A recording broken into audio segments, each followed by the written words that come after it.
Ganito na naman ang sitwasyon naming tatlo tuwing may araw ng pasok. Nagaligalig na naman ang bunso ko kaya ayan kargang-karga ko.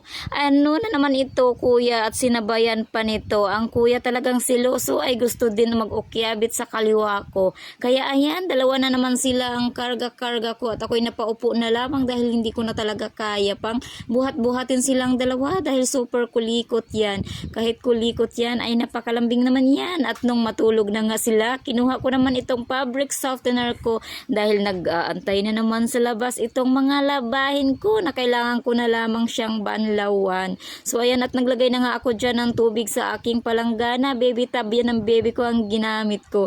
Ayan at buhusan natin itong fabric softeners ng baby pal na napakabango talaga mga mari ko. Ayan at lunawin lang natin yan sa tubig saka natin ilalagay ang mga damit ng ating munting mga babies para maibaba dito at manunuot ang bango nitong fabric softeners at ang soft nito. Ayan ay ating ilulublob muna dyan para maghalo-halo na po sila dyan. Ayan isinama ko na yan ang kaunting di kulay pa at binabad ko nga muna yan sa palanggana ng 5 to 10 minutes bago ko siya lubusang banlawan. At ito na nga at ako'y bumalik na nung matapos na ang 10 minuto at paspasa na naman ako sa pagbabanlaw nito at samantalahin ko naman habang natutulog pa ang dalawang inakay ko. Ganyan talaga ang buhay ina, multitasking po tayo. Hanggang dito na lamang po. Maraming salamat. Bye bye and God bless everyone.